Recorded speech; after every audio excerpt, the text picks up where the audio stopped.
오늘 이 시간에는 제목이 고난 앞에 선 당신에게. 너무 익숙한 말이죠. 우리가 매일 사실은 어떤 면에서는 고난 앞에 서 있는 삶을 살고 있다 해도 과언이 아니라고 생각합니다. 사실은 어쩌면 우리가 가장 피하고 싶었던 주제가 아닌가. 그렇지만 우리가 모두가 결국은 마주쳐야만 했던 그 문제에 대해서 오늘 함께 이야기하려고 합니다. 그것은 바로 우리가 날마다 경험하는 고통과 고난이죠.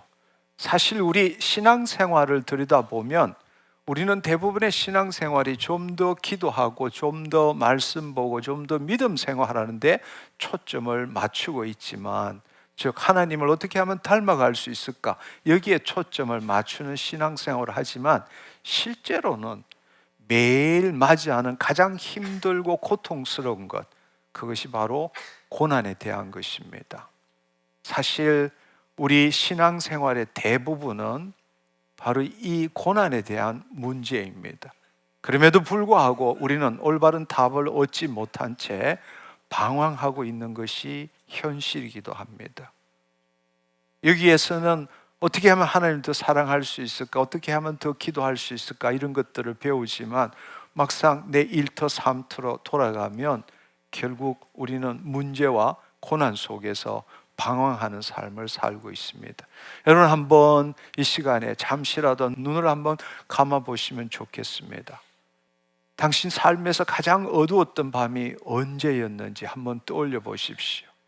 응답되지 않는 기도로 움켜쥐고 천장을 바라보며 새벽까지 밤을 지새웠던 그 시간들, 진단서를 손에 들고 병원 복도에서 주저앉던 그 순간들, 사랑한 사람의 싸늘해진 그 손을 마지막으로 잡아보던 그 침대 옆, 무너진 가정 앞에서, 배신당한 관계 앞에서, 실패한 사업 앞에서 우리는 이렇게 질문했습니다. 하나님 도대체 왜입니까? 라고 울부짖던 그 시간들, 그 자리들, 아마 우리 모두에게는 그런 시간과 자리가 있었을 겁니다. 어쩌면 지금 이 순간도 이 예배당 안에도 바로 그 자리에 서 있는 분들이 계시리라고 생각합니다. 겉으로는 웃고 있지만 속으로는 하나님께 던지는 질문을 아직도 붙들고 있으리라고 생각됩니다. 오늘 제가 여러분과 함께 나누는 설교는 무엇보다도 바로 그분들을 위한 것입니다. 우리 모두가 품고 있는 질문입니다. 고난 앞에 인간이 가장 먼저 던지는 질문이 바로 그것입니다. 왜? 어린아이도 던집니다. 철학자도 그렇습니다. 욥도 그랬습니다. 어쩌면 지금 여러분도 그렇습니다. 왜? 왜 이런 일이 나에게 일어났는가? 왜 하나님은 막지 않으셨는가? 내가 도대체 뭘 그렇게 잘못했기에 이런 벌을 받아야 하는가? 저 사람은 저렇게 뻔뻔하게 잘 살고 있는데 왜 하필이면 나인가? 하나님 정말로 선하신다면 왜 세상에 이토록 많은 고난과 고통이 있는가? 이 질문은 너무나도 자연스럽습니다. 고난을 당해본 사람이라면 누구도 이 질문을 피할 수는 없습니다. 이 질문을 던지는 것 자체가 불신앙은 아닙니다. 성경에 보면 욥도 그 질문을 던졌고 다윗도 시편에서 수도 없이 이 질문을 쏟아냈습니다. 따지고 보면 지난 역사 동안에 수많은 성도들이 왜라고 부르짖었습니다. 오늘 이 자리에서 저는 여러분들에게 이렇게 말하고 싶습니다. 그 질문을 던져도 괜찮습니다. 그 질문은 당신의 믿음이 부족해서 나오는 것이 아니라 그것은 하나님을 향한 당신의 영혼의 절박한 외침이기 때문에 그렇습니다. 하나님은 그 외침을 결코 외면하지 않으십니다. 이제 눈을 떠 보십시오. 여러분에게도 다 그런 경험들이 있었고 또 우리 모두가 하나님께 그런 질문을 드렸습니다. 왜 그렇습니까? 왜 나에게? 이런 수많은 질문들, 오늘은 이 시간에 한 걸음 더 깊이 들어가 보려고 합니다. 이 질문을 던지기 전에 이 질문이 서 있는 땅을 먼저 한번 살펴봐야 하기 때문에 그렇습니다. 여러분 한번 생각해 보십시오. 왜 하나님이 이것을 내게 주셨는가라는 질문 안에는 하나의 전제가 숨어져 있습니다. 그것은 무언가? 바로 하나님께서 이 고난을 주셨다라는 그 전제입니다. 우리는 그 전제 아래서 하나님께 왜라고 부르짖는 것입니다. 우리는 너무나 당연하게 너무나 오랫동안 이 전제 위에서 출발해 왔습니다. 오랫동안 교회에서도 그렇게 배워왔습니다. 우리가 교회에서 듣는 많은 이야기는 하나님 당신을 사랑하기 때문에 이런 시련을 주시는 것입니다. 하나님이 더 큰 뜻이 있기 때문에 이 고통을 허락하신 것입니다. 당신의 믿음을 연단하려고 이 병을 주신 것입니다. 이런 말을 들으면 처음에는 위로가 되는 것 같지만, 그러나 시간이 지나면서 마음 깊은 곳에서 또 다른 질문이 올라옵니다. 그렇다면 이 모든 고통의 배후에 계신 분이 정말 하나님이신가? 내 아이의 고통, 내 배우자의 죽음, 내 몸의 이 병, 이것들을 직접 내리신 분이 정말 하나님 아버지이신가? 그분이 사랑이라면 어떻게 이런 사랑이 가능한가? 여러분 한번 생각해 보십시오. 이 지점에 도달하게 되면 많은 성도들은 조용히 하나님으로부터 돌아서기 시작합니다. 겉으로는 예배당에 앉아 있지만 사실은 하나님의 사랑에 기초한 신앙생활이 아니라 두려움에 기초한 신앙생활. 그래도 이 교회에 나와야만이 내가 죽을 때 음부로 내려가지 않고 낙원이라도 가지 않겠는가. 그렇지만 마음 깊은 속에서는 하나님을 신뢰하는 것을 멈추게 됩니다. 왜냐하면 그들이 배운 하나님, 곧 고난을 주시는 하나님은 도저히 달려가서 사랑한다고 품에 안길 수 있는 분이 아니기 때문입니다. 그럼 오늘 이 시간에 여러분들에게 질문을 드리고 싶습니다. 그 전제는 정말 옳은 것일까요? 하나님이 우리에게 고난을 주시고 하나님이 우리를 연단하기 위해서, 하나님이 그 큰 뜻이 있어서 우리한테 그런 것을 주시는 것일까요? 하나님은 정말로 이 고난의 원인자일까요? 그분이 그 고난을 주시는 분일까요? 이것이 오늘 우리가 함께 풀어야 될 질문이고 또 우리가 해결해야 될 문제입니다. 여러분, 신학에서는 신정론이란 말이 있습니다. 신정론. 헬라어로 하나님을 뜻하는 테오스와 정의, 옳음을 나타내는 디케라는 말이 합쳐져서 이 신정론이란 말이 나왔습니다. 한마디로 말하자면 하나님의 정당성을 변호한다라는 뜻입니다. 하나님은 선하시고 전능하신데 왜 세상에는 악과 고난이 존재하는가라는 질문에 대해서 우리가 지금 드리는 왜 그렇습니까? 라는 질문에 대해서 신학적으로 답하려고 하는 모든 시도들, 그것을 가리켜서 신정론이라고 이야기합니다. 지난 2000년 교회 역사에서 수많은 신학자들이 이 질문과 씨름해 왔습니다. 어떤 사람들은 인간의 자유의지 때문이라고 답했고, 어떤 이들은 영혼을 빚어가는 과정이라고 말했고, 또 어떤 이들은 심지어 하나님이 전능하시지 않을 수도 있다라고까지 말했습니다.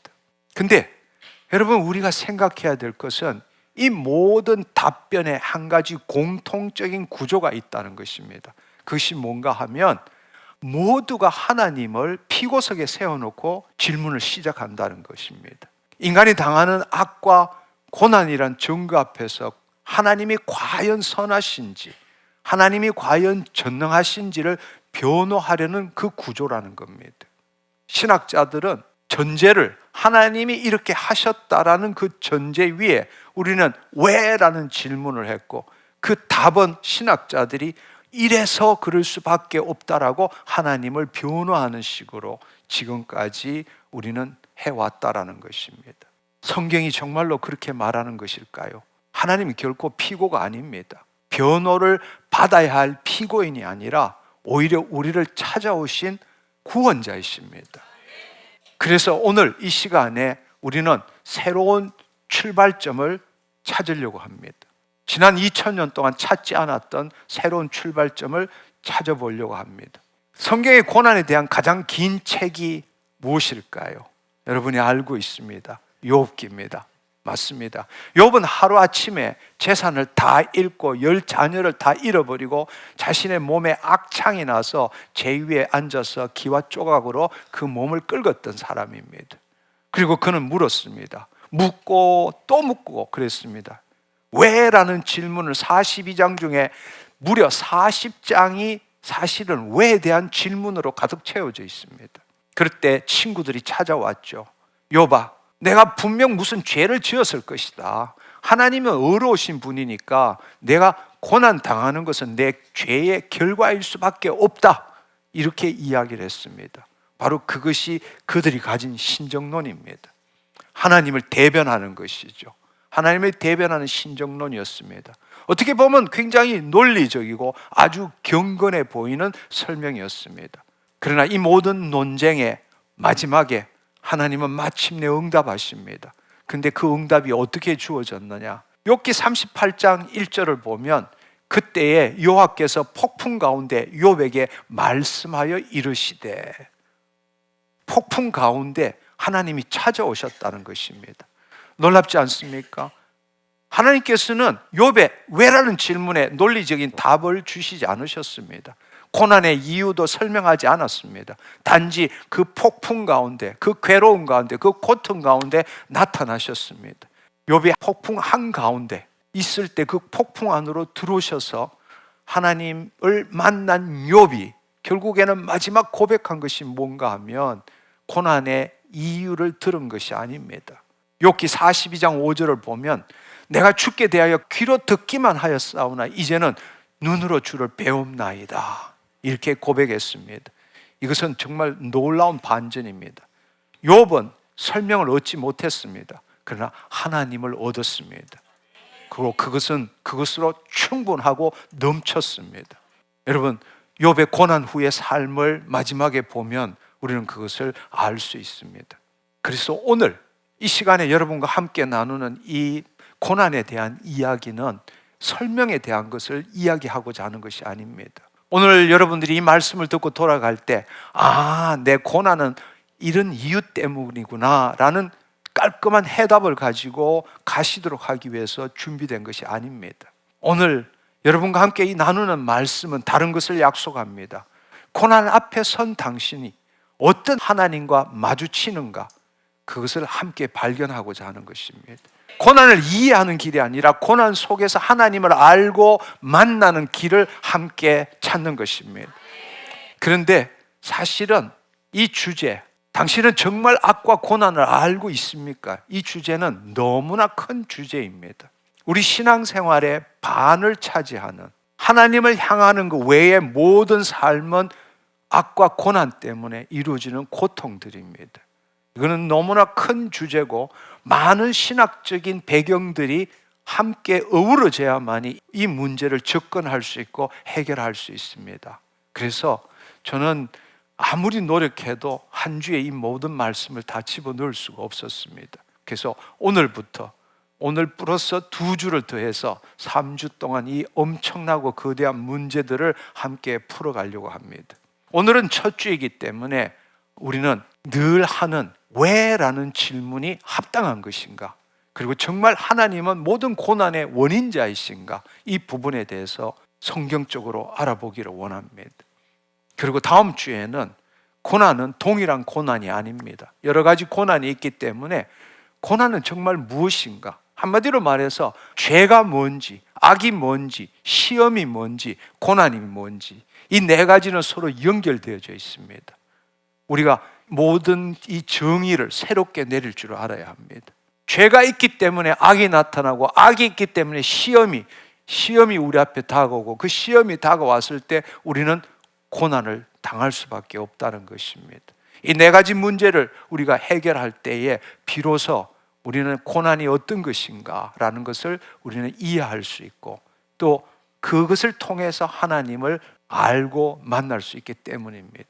마지막 주에는 당신은 지금 어디에 서 있습니까? 우리가 정말 예수 그리스도 안에 있는지, 예수 그리스도 밖에 있는지, 이 고난의 문제를 해결하기 위해서 우리가 어느 위치에 있는가, 그 부분에 대해서 명확하게 알아보기를 원합니다. 이 세상에서 가장 가장 선이 된 것이 바로 십자가의 사건이기 때문에 그렇습니다. 죄 없는 하나님의 아들이 십자가를 당한 것은 우주에서 가장 큰 악입니다. 그렇지만 가장 큰 악이 모든 인류를 살리는 가장 큰 선이 된 것입니다. 우리가 그곳 안에서 우리는 올바른 하나님과의 관계를 가질 수 있습니다. 그래서 오늘 이 시간을 오신 분들, 또 유튜브를 통해서 시청하시는 분 간절히 부탁합니다. 어떤 일이 있더라도 이 다음 2주도 함께 봄으로 인해서 우리 인생에 늘 붙들고 있는 이 고난의 문제, 이 고난의 문제를 통해서 하늘부터 멀어지는 것이 아니라 고난 때문에 하나님 안으로 들어가는 우리 모두가 되기를 간절히 소망합니다. 우리 잠깐 기도했으면 좋겠습니다. 하나님 감사합니다. 당신은 사랑이십니다. 오늘 이 자리에 고난을 경험한 모든 자들이 함께 앉아 있습니다. 말로 다 하지 못하는 아픔을 품고 온 자녀들도 있습니다. 우리는 그동안에 왜? 라는 질문으로 하나님께 나아갔습니다.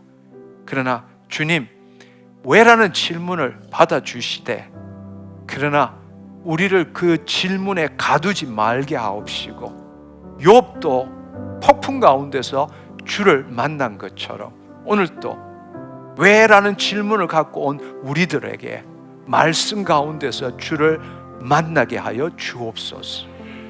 설명이 아니라 주님 당신을 만나기를 원합니다. 감사드리옵고 예수님의 이름으로 기도드립니다. 아멘. 아멘. 네, 오늘 이 시간을 통해서 저는 우리의 생각과 믿음에 대한 2가지의 전환, 바꾸는 전환을 시도하려고 합니다. 첫 번째는 질문의 출발지를 바꾸고자 이 시도를 할 것입니다. 한번 생각해 보십시오. 방금 우리가 욥이 폭풍 가운데서 하나님을 만나는 장면을 함께 보았습니다. 욥은 고난의 이유를 알지 못했습니다. 앞서 말씀드린 것처럼 하나님을 만났고 그것으로 충분했습니다. 근데 이 장면이 우리에게 가르쳐 주는 것은 단지 하나님을 만나게 되면 된다라는 이런 그냥 위로가 아닙니다. 이 장면 안에 들어있는 것은 우리에게 아주 근본적인 전환을 요구하고 있는 것입니다. 그것은 고난 앞에 서 있는 우리의 위치 자체를 바꾸라, 이걸 말하고 있는 것입니다. 이것이 오늘 말씀의 첫 번째 전환입니다. 왜냐하면 출발지가 도착지를 결정하기 때문에 그렇습니다. 여러분, 가끔 이런 경험 해본 적 없습니까? 내비게이션을 따라서 한참 차를 몰고 갔는데 점점 길이 이상해지는 경우 말입니다. 풍경이 낯설고 표지판이 이상한 표지판으로 내가 가야 될 목적지를 가리키는 게 아니라 이상한 걸 가리킨다. 그러면 어떻게 해야 합니까? 우리는 차를 갓길에 세우고 우리가 내비를 다시 살펴봐야 되겠죠. 그렇게 볼 때 우리는 입력한 주소를 확인합니다. 근데 가끔 흔하지 않지만 자기가 출발지를 잘못 입력할 때 이런 일이 일어나게 되는 것이죠. 내비게이션이 정상적으로 길을 인도하기 위해서는 목적지와 출발지를 제대로 입력할 줄 알아야 합니다. 근데 사람들은 목적지에는 신경을 쓰지만 출발지에 대해서는 거의 점검하거나 확인하지 않습니다. 그리고 출발지가 잘못되어 있다면 목적지를 아무리 정확하게 입력해도 도착할 수가 없다는 것입니다. 우리의 출발이 잘못되면 우리의 목적지가 잘못될 수밖에 없는 거죠. 우리 신앙생활도 마찬가지입니다. 우리가 고난 앞에서 던지는 왜? 라는 질문, 그 질문이 어디에서 출발하느냐에 따라서 우리는 다른 진리로 우리를 이끌고 갈 수밖에 없다라는 것입니다. 저에게도 수많은 고난의 경험이 있죠. 근데 그 고난을 그냥 왜라고 지나간 것이 아니라 저는 오랫동안 그 고난에 대해서 하나님께 질문했고, 제가 신학을 공부한 건 아니지만 신학을 연구하는 사람이기 때문에 그 질문을 오랜 세월 동안 찾고 찾아봤습니다. 근데 제가 여러분 앞에 담대하게 말씀드릴 수 있는 것은 우리가 평생 입력해온 출발지는 잘못된 출발지라는 겁니다. 그 잘못된 출발지의 이름이 뭐냐? 악과 고난의 존재입니다. 한마디로 말하자면 우리는 지금 하나님을 피고석에 세우고 있는 겁니다. 지금 드린 말씀을 조금 다른 측면에서 다른 방식으로 풀어보면 이렇습니다. 우리가 앞서 말씀드린 신정론이라는 것, 그것은 하나님의 정당성을 변호한다라는 뜻이라고 여러분에게 말씀드렸습니다. 지난 2000년 동안 교회 역사 속에서 어거스틴도, 아퀴나스도, 칼빈도, 루터도, 그리고 현대의 수많은 신학자들도 이 질문 앞에서 밤을 새우고 답을 얻기를 위해서 노력했습니다. 그들이 제시한 답변은 나름대로 깊이와 지혜를 담고 있습니다. 그래서 악은 자유의지의 오용에서 나왔다. 고난은 영혼을 빚으시는 하나님의 도구다. 하나님의 선하심과 악의 존재는 우리의 이해를 넘어서는 신비다. 그런 이야기들을 저는 수많이 읽었습니다. 저는 이 자리에서 그 전통을 폄하한다, 그런 뜻은 아닙니다. 그러나 앞서 말씀드린 것처럼 이 모든 답변에는 한 가지 공통적인 구조가 있다는 것을 발견했습니다. 그것이 가장 중요하고 결정적인 문제입니다. 그 말은 무슨 말인가 하면 모든 답변이 악과 고난의 존재에서 출발해서 하나님에게로 향하고 있다는 것입니다. 우리가 지금 악과 고난을 당하고 있다는 것입니다. 그리고 그것은 하나님이 행하셨다라는 전제 위에 서 있다는 겁니다. 그 위에서 하나님을 변호한다, 하나님을 향해서 가고 있다는 것입니다. 무슨 뜻인지 여러분 재판정을 한번 떠올려 보십시오. 법정을 한번 생각해 보십시오. 증거가 제시되었습니다. 그 증거가 무엇입니까? 세상의 악과 고난이라는 것입니다.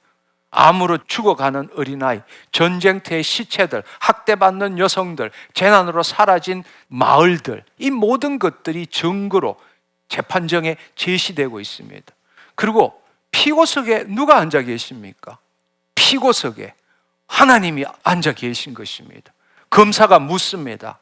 당신이 선하시다고 하는데 이 악을 어떻게 설명하시겠습니까? 그럴 때에 당신은 전능하다고 하셨는데 왜 이것을 막지 않으셨습니까? 그럴 때 그 변호인들, 곧 신학자들이 이 하나님을 변호하기 위해서 여러 가지 이야기를 합니다. 그게 바로 신정론이라는 이야기예요. 한번 생각해 보십시오. 이 법정에서 가장 놀라운 일이 무엇인지 아십니까? 재판관이 누구입니까? 바로 우리가 된 겁니다. 피고인석에 하나님을 두고 왜에 대한 대답을 얻기를 원하는 겁니다. 재판관, 그것이 우리가 된 것입니다. 우리가 판결자가 된 것입니다. 우리가 판단하는 자가 된 것입니다. 이것이 바로 앞서 말씀드린 그 내비게이션과 GPS 비유에서 말한 잘못된 출발지라는 것입니다. 우리는 왜라고 질문하고 신학자들은 그것에 대해서 변호하는 것, 우리도 모르는 사이에 하나님을 피고석에 세우는 것입니다. 악과 고난의 존재에서 출발해서 모든 사고가 결국 도달하게 되는 자리가 되는 것입니다. 이것은 잘못된 겁니다. 이것은 잘못된 신정론이에요. 출발 자체가 잘못된 것입니다. 우리는 하나님을 변호사의 말로 하나님을 만나게 되는 거예요. 변호사의 언어로 하나님을 만나게 됩니다. 하나님이 왜 이것을 허락하셨는지 우리는 이해하게 됩니다. 하나님의 선하심을 논리적으로 그들이 방어하는 것을 우리가 선택하거나 받아들여야 합니다. 우리는 그 신정론을 통해서 이 고난에 대한 합당한 이유를 찾아내야 합니다. 우리는 그래서 지금까지 그들의 설명을 찾고 또 찾았습니다. 그 설명이 부족하면 어떻게 되느냐? 신앙이 무너지게 되는 거죠. 역시 이해가 안 돼. 하나님은 심지어는 계시지 않는 것 같아. 이런 억지 설명도 만들어낼 수밖에 없습니다. 내가 죄를 지었기 때문에 이런 벌을 받을 수밖에 없는 거야. 하나님은 나를 더 큰 것으로 쓰시기 위해서 이 고통을 주는 거야. 우리는 그렇게 지금까지 받아들였습니다. 그러나 그것은 하나님께 가까이 가게 하는 것이 아니라 하나님으로부터 멀어지게 만든 것입니다. 그리고 하나님을 두려운 마음으로, 두려운 분으로 여기게 되는 것입니다. 사실은 우리는 고통에 대한 이 신정론, 이 설명의 신정론, 이것 때문에 하나님 앞으로 가는 게 아니라 우리는 점점점 하나님과 멀어지게 됩니다. 사실 한번 생각해 보면 우리 모든 신앙생활이 하나님의 사랑의 기초에서 신앙생활하는 사람은 극히 드뭅니다. 두려움에 기초한 거죠. 두려움에 기초해서 신앙생활을 대부분이 하고 있습니다. 이것은 정말 가장 깊은 비극입니다. 하나님은 사랑이신데, 그분이 우리 안에 들어오셨는데, 근데도 우리는 여전히 두려움 속에서 달려가서 품어야 할 그 하나님을 두려워서 도망가는 그 신앙생활을 하고 있다는 것입니다. 근데 한번 생각해 보면 이 신정론에 기초할 때에 자신에게 이 고통을 주시는 분에게 어떻게 위로를 받을 수 있습니까? 자신을 때리는 분, 그 품에 어떻게 안길 수가 있습니까? 이것은 잘못된 출발지가 만들어낸 2000년의 비극이라고 저는 이렇게 생각합니다.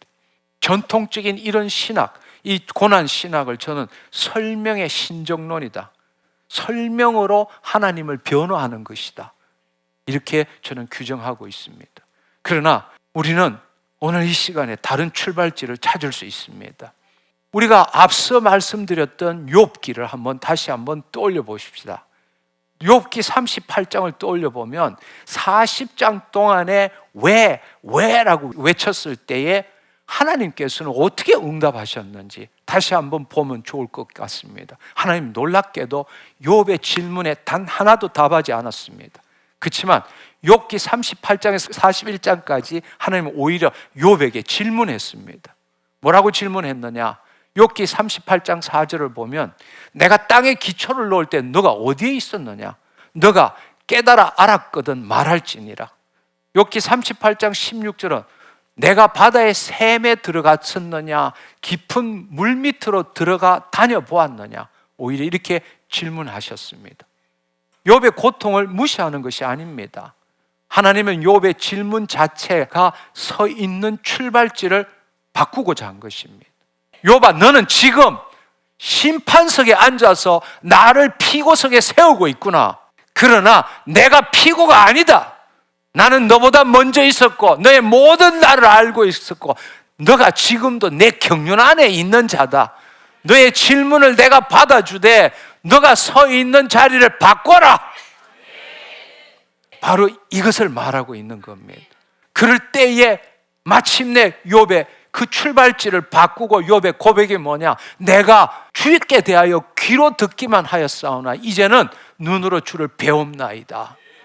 쉽게 말하자면 출발지가 바뀌니까 목적지, 도착지도 바뀌는 것입니다.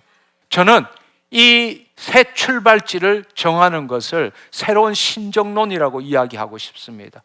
존재의 신정론, 경륜의 신정론, 두 가지의 신정론이 설명의 신정론이 아니라 존재의 신정론, 만세전에 예수 그리스도 안에서 예정된 하나님의 그 비밀의 경륜에 따라서 그분의 창조 목적을 실현시키는 그 경륜의 신정론. 그것은 이 출발지는 설명보다 동행입니다. 존재의 신정론에 있어서는 설명이 아니라 폭풍 가운데 찾아오신 거예요. 동행하시는 겁니다. 왜라는 질문이 아니라 우리는 이제 누가 함께 계신가를 먼저 볼 줄 알아야 합니다. 근데 우리는 지금까지 왜 하나님이 이렇게 하셨습니까? 그 질문을 하신 거란 말이. 그러나 지금 출발지를 바꾸자는 이야기. 그 고통 가운데 누가 나와 함께 있느냐? 이 질문으로 바꿔야 합니다. 고난을 해명하려는 것이 아니라 고난 속에서 하나님이 어디 계신가를 우리는 볼 줄 알아야 합니다.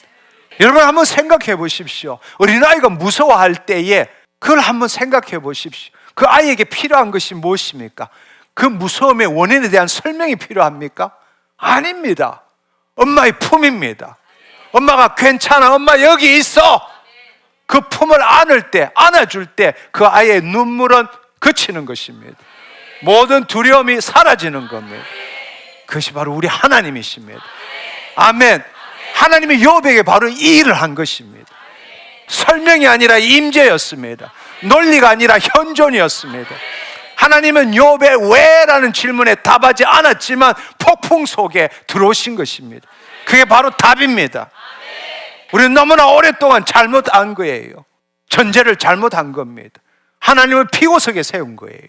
이게 바로 존재의 신정론인 겁니다. 한 걸음 더 나가서 저는 경륜의 신정론이라고 말씀드렸습니다. 단지 하나님께서는 존재의 이 신정론에 그치는 것이 아닙니다. 고난의 자리에 함께 계시는 것뿐만 아니라 놀라운 하나님은 그 고난을 선으로 이끌어 가시는 분이라는 거예요. 그게 하나님의 경륜이라는 것입니다. 저는 이것을 경륜의 신정론이라고 부릅니다. 경륜이라는 것이 무엇입니까? 경륜, 오이코노미아라는 뜻은 쉽게 말하자면 하나님의 온 우주를 당신의 집으로 삼아 운영하시는, 관리하시는 계획, 경영을 이야기하는 겁니다. 태초부터 하나님은 만세전부터 예수 그리스도 안에서 예정하셨습니다. 그것은 바로 두 왕국이 저 요한계시록에 완성되는 것입니다. 시작과 끝을 함께 품으셨다라는 이야기입니다. 마귀로 인해서 하나님의 그 창조 목적이 왜곡되고 지연됐지만 결코 하나님은 포기한 적도 없고 마귀도 모르는 그 비밀의 경륜을 통해서 온전하게 이루신 것을 이미 처음부터 만세전부터 갖고 계셨다는 것입니다. 그것이 바로 경륜입니다. 누구를 통해서? 예수 그리스도 안에 있는 자를 택해서, 바로 우리입니다. 아멘. 바로 우리의 고난을 고난으로 끝나는 것이 아니라 그 경륜의 신정론에 따르면 그 고난을 선으로 바꾸십니다. 그럼에도 불구하고 우리를 통해서 고난 속에서도 우리는 하나님의 창조 목적에 참여할 수 있게 된다는 사실입니다. 에베소서 1장 9절 10절을 보면 이렇습니다. 그 뜻의 비밀을 우리에게 알리신 것이고 그의 기뻐하심을 따라 그리스도 안에 때가 찬 경륜을 위하여 예정한 것이다. 결국은 무엇입니까? 하늘에 있는 것이나 땅에 있는 것이 다 그리스도 안에서 통일되게 하려 하심이니라. 이것은 바로 내주하시는 왕국과 거주하시는 왕국이 마침내 새하늘 새 땅에서 하나가 되는 것입니다. 하나님의 만유 안에서 만유가 되시는 것입니다. 이것은 천지 창조 이전부터 하나님은 예수 그리스도 안에서 이루실 창조 목적을 이미 그 경륜 안에 갖고 계셨다는 이야기입니다. 이건 뭘 의미하느냐? 악과 고난은 하나님의 경륜을 결코 파괴할 수 없다라는 사실입니다. 어떤 고통도, 어떤 재앙도, 어떤 악의 세력도 이 경륜 바깥에 있지 않습니다. 하나님의 경륜 안에 있다라는 것입니다. 모든 것이 예수 그리스도 안에 통일되게 하시는 하나님의 그 계획도 안에 있다라는 것입니다. 그래서 우리가 잘 알고 있는 로마서 8장 28절 놀라운 말씀이죠. 우리가 알거니와 하나님을 사랑하는 자 곧 그 뜻대로 부르심을 입은 자들에게 모든 것이 합력하여 선을 이루느니라. 이게 바로 경륜의 선언입니다. 지금이 고통스럽고 지금이 슬픔 가운데 있고 어려운 가운데 있다 할지라도 하나님의 경륜 안에 있는 것이지 하나님의 경륜 밖에 있는 것이 아닙니다. 만약 그 하나님의 경륜 안에 있다면 우리는 예수 그리스도 안에 선택된 자이기 때문에 우리를 통해서 하나님의 창조 목적을 이루십니다. 우리를 동력자로 사용하십니다. 우리는 그분의 전이고 집이 될 수 있다라는 것입니다. 아픔도, 이해되지 않는 상황도, 억울하기 짝이 없는 이런 고난도 모든 것이 하나님의 그 큰 경륜이라는 그 창조 목적의 실현이라는 이야기 안에 거한다는 사실입니다. 그것은, 고난은 우리의 죄에 대한 벌이 아닙니다. 고난 속에서도 하나님께서는 그분의 창조 목적의 실현으로 우리를 이끌어가고 계신다는 것입니다. 이것을 한번 표를 통해서 비교해 보면 좋을 것 같습니다. 여기 보시면 지금까지 설명했던 잘못된 출발지에서 시작했던 설명의 신정론은 출발점이 악과 고난의 존재로부터 시작해서 하나님을 향했습니다. 그러나 존재 경륜의 신정론은 하나님의 본질, 하나님의 창조 목적의 경륜, 그곳에서부터 출발합니다. 우리는 그것을 욥을 통해서 알 수 있게 되는 것입니다. 핵심 질문은 왜 하나님의 악을 허용하시는가? 그러나 우리가 던져야 될 질문은 고난 속에 하나님은 어디에 계시는가? 하나님은 무엇을 향해 가시는가? 하나님의 위치를 변호받아야 될 피고로 세우는 것이 아니라 경륜의 주권자이십니다. 답변은 논리적인 해명을 들어야 되는 것이 아니라, 고난에 대한 이유를 들어야 되는 것이 아니라, 그 답변은 하나님께서는 우리와 동행하시고 우리에게 그 경륜을 확신시켜 주셨습니다. 설명을 충분히 듣지 못한다면 설명의 신정론으로서는 하나님과 멀어질 수밖에 없다라는 것입니다. 그러나 존재 경륜의 신정론은 설명 없이도 우리는 그 방향과 확신을 우리는 알게 되고 그 길로 갈 수 있습니다. 왜냐하면 우리가 하나님의 창조 목적 실현 안에 있기 때문에 그렇다는 사실입니다. 이 두 출발지는 단순한 관점의 차이가 아닙니다. 고난 앞에서 던지는 질문 자체가 틀려지는 것입니다. 질문이 달라지면 하나님을 만나는 방식도 달라질 수밖에 없다라는 사실입니다. 다시 말씀드리지만 기존의 신정론, 제가 설명의 신정론이라고 말했던 것은 악과 고난에서 출발해서 하나님께 나아가게 만들었습니다. 그러나 오늘 제가 이야기하는 이 존재의 신정론, 경륜의 신정론은 하나님의 존재와 경륜에서 출발해서 악과 고난을 바라보는 것입니다. 인간의 관점에서 악과 고난을 바라보는 것이 아니라 하나님의 관점에서 그 하나님의 창조 목적을 실현시키는데 마귀가 옴으로 인해서 그 하나님의 창조 목적이 왜곡되고 지연된 그 관점에서 악과 고난을 본다는 것입니다. 여러분 기억하십시오. 출발지가 틀리면 도착지도 틀립니다. 오늘 이 시간에 여전히 고난 속에 계시는 분이 있다면 오늘 이 시간부터 질문을 다르게 던지기 시작해 보십시오. 왜 이런 일이 나에게 일어났는가? 그렇게 묻지 마시고 이 자리에 누가 나와 함께 계시는가? 그렇게 질문해 보십시오. 하나님 왜 이것을 허락하셨는가? 그렇게 묻지 마시고 내 혼이 지금 어디를 향하고 있느냐? 그렇게 한번 질문해 보십시오.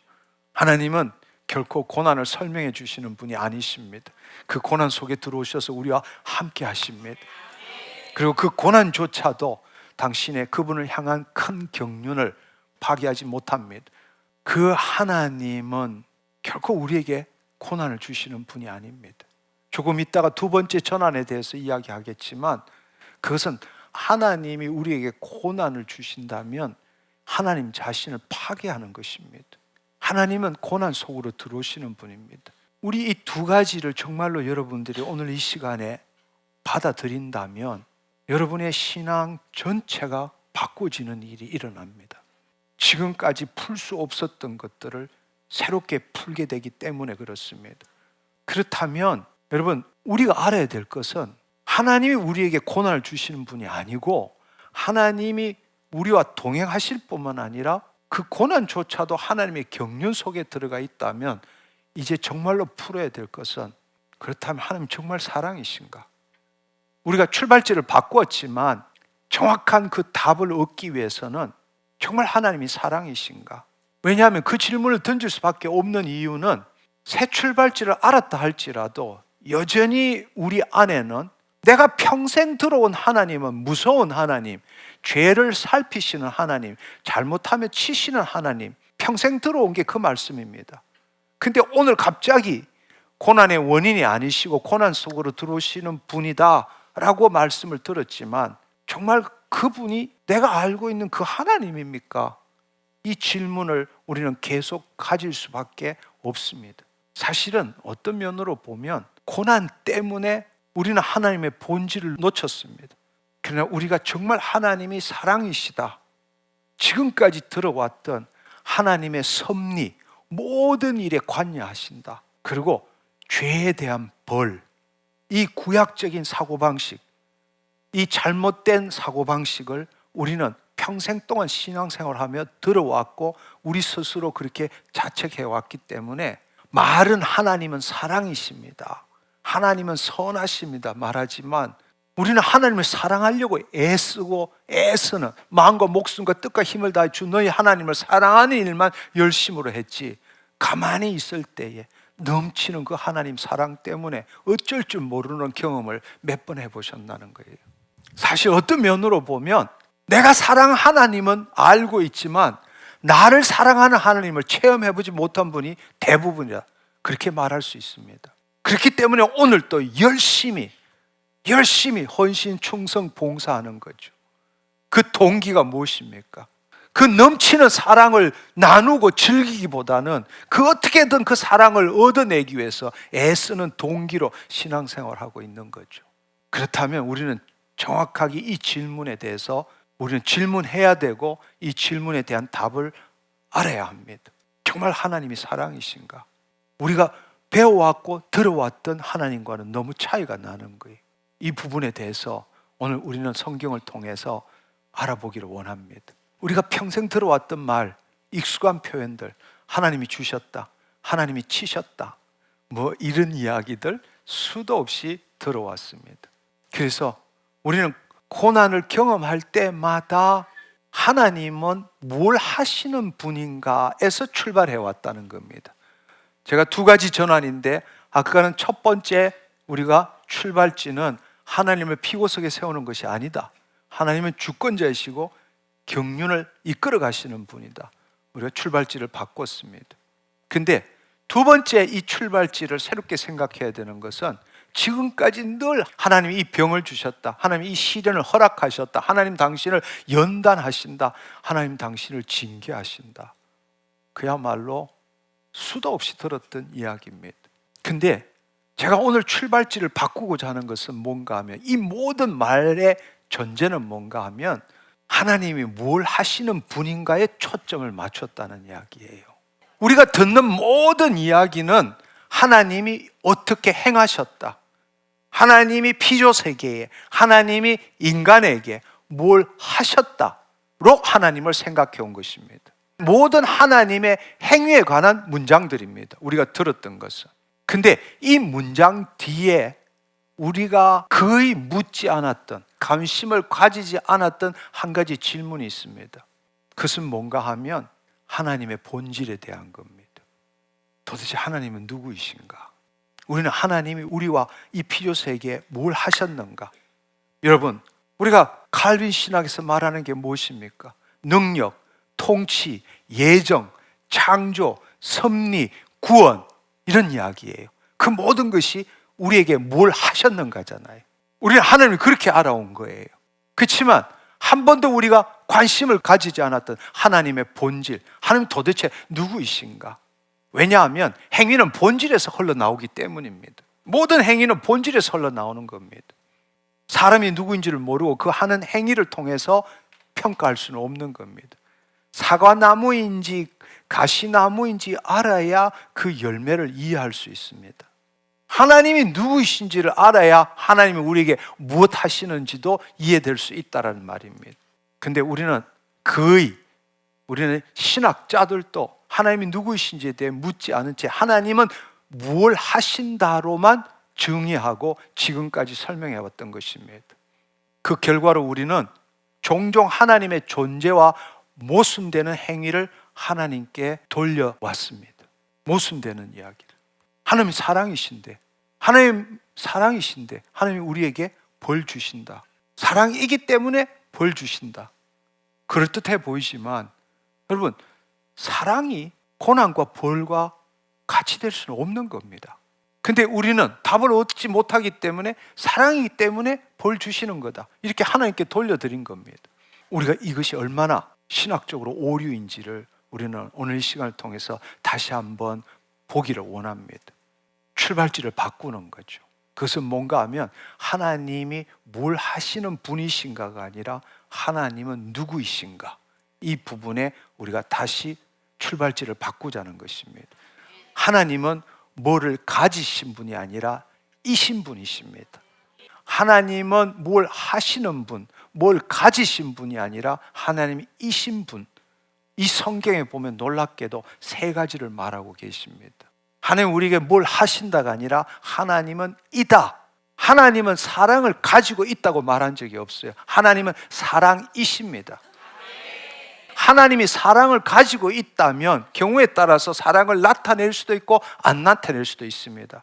하나님은 사랑을 가지고 있다 이러면 어떨 때는 사랑을 줄 수도 있지만 반대로 분노, 질투, 미움도 함께 가질 수 있다는 걸 전제하고 있는 것입니다. 그러나 하나님이 사랑이시다, 이 말은 완전히 틀리는 이야기예요. 하나님의 존재 자체가 사랑이다, 이것은 모든 행위가 사랑에서 흘러나오는 거죠. 다른 곳에서 흘러나올 수 없는 겁니다. 사랑과 모순되는 어떤 것도 그분에게서 나올 수가 없다. 첫 번째 선언이 하나님은 사랑이시다. 이것은 굉장히 강력한 이야기입니다. 오늘은 시간이 많지 않기 때문에 이 하나님의 세 가지의 존재, 성부의 사랑, 성자의 생명, 성령의 하나 되심, 이것이 하나님의 존재적 주권입니다. 우리는 하나님의 절대 주권을 이야기합니다. 근데 그 절대 주권을 우리가 지금까지 어떻게 이야기했느냐? 관계적 주권으로 이야기한 겁니다. 통치하시는 분, 능력을 가지신 분, 예정하신 분. 그래서 그 하나님은 창조하시고 섭리하시고 우리를 구원하시는 분, 이렇게 배워온 겁니다. 그러나 이다! 하나님은 사랑이십니다. 하나님은 생명이십니다. 하나님은 하나됨이십니다. 하나님 존재 자체가 사랑입니다. 그러니까 하나님의 모든 행위, 앞서 말한 것처럼 행위는 본질에서 나오는 거예요. 그러니까 모든 행위가 사랑에서 흘러나온다. 그러니까 사랑과 근본적으로 모순되는 행위는 하나님의 행위일 수가 없다. 그렇다면 우리는 지금 당장 한 문제를 해결할 수 있어요. 쉽게 말하자면 종교개혁이 일어났을 때에 이중 예정론을 이야기했죠. 하나님은 만세 전부터 구원받을 자와 구원받지 못할 자를 예정하셨다. 그게 칼빈의 예정론이에요. 여기 있는 사람 중에서도 이렇게 정말 어렵게 여기 와도 별 볼 일 없는 사람도 많아요. 이미 만세 전에 예정되어 있기 때문에. 당신 지옥 가기로 예정되어 있는 거예요. 만세 전에 그렇게 결정된 거라고. 그게 예정론이라는 거예요. 이중 예정론. 그렇다면 여러분, 하나님 본질에 어긋나는 거예요. 하나님 사랑이십니다. 예수 그리스도 안에서, 만세 전부터 예수 그리스도 안에서 예정한 거예요. 우리를 선택하기로 예정한 거라고. 하나님이 사랑이라면 우리를 구원받을 자와 구원받지 못할 자를 이미 결정하셨다. 그건 하나님의 본질에 어긋나는 겁니다. 하나님은 생명이십니다. 생명을 소유한 것이 아니라 하나님의 생명 그 자체입니다. 그건 뭘 의미하느냐? 하나님으로부터 분리된 것, 즉 생명의 근원에서 단절된 것, 이것이 바로 죄라는 겁니다. 우리는 그동안에 죄의 행위에만 이야기를 했어요. 율법을 지키지 않는 게 죄라고 이야기한 거예요. 그러나 그것은 죄의 결과일 뿐입니다. 죄의 본질은 뭐냐? 하나님의 생명에서 떨어져서 나온 거예요. 우리가 우리의 혼이 방향전환을 했을 때에 결론은 보암직스럽고 먹음직스럽고 지혜로울 만큼 탐스러운 걸, 그것에 힘을 주고 순종함으로 죄의 결과가 나타나고 그 결과로서 생명나무를 먹지 못하게 된 겁니다. 그것이 바로 죄의 본질이라는 거예요. 하나님과 분리됐다는 것입니다. 그래서 하나님으로부터 분리된다는 것은 다른 말로 생명의 근원에서 단절되는 것이다. 태양에서 분리된 행성은 얼어붙는 것처럼 마찬가지로 전원에서 분리된 전구가 꺼지는 것처럼 생명의 근원이신 하나님께로부터 멀어지는 것은 그 자체로 죽음을 향하는 거예요. 그래서 우리가 구약을 사망과 저주의 권세 아래 있다라고 말하는 겁니다. 왜? 하나님과 분리되었기 때문에. 그러나 새 언약에 따라 예수님이 우리 안에 오셨다라는 사실, 그분이 우리의 모든 죄값을 지불하시고 오순절날 성령님이 우리에게 강림하셨다는 이야기는 우리가 죄와 사망의 저주 가운데 사는 것이 아니라 바로 하나님의 생명과 축복 가운데 사는 자가 되었다라는 것입니다. 구약에는 날 때부터 사망과 저주 가운데 살았다면 우리는 거듭날 때부터 생명과 축복 가운데 사는 겁니다. 우리 안에 지금도 생명과 축복이 흐르고 있습니다. 왜 못 누리느냐? 그건 우리의 선택입니다. 바로 우리에게 자유의지를 주셨기 때문이죠. 그리스도 안에 있을 때 새로운 피조물이고 그리스도 안일 때 주신 모든 걸 누릴 수 있습니다. 그러나 내 의지로, 자유의지로 하나님의 은혜로 우리를 붙들고 있지만 어린애한테 그 난로에 손대면 화상 입어 그렇게 우리를 말씀하시고 우리를 보호하지만 내가 그 난로에 손을 대고 안 대고는 내 자유의지로 할 수 있는 거예요. 우리가 그걸 선택할 때에 자연적인 결과로 화상 입는 겁니다. 그렇지만 하나님은 날 끌고 들어오지는 않습니다. 왜? 하나님의 본질이 사랑이기 때문에. 사랑은 다른 사람을 통제하지 않습니다. 그래서 자유의지를 가진 인간을 창조하신 겁니다.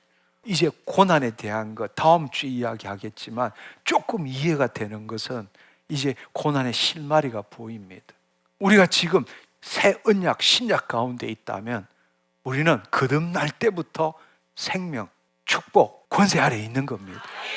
흐르고 있는 겁니다. 근데 우리가 고난을 당하는 이유는 왜냐?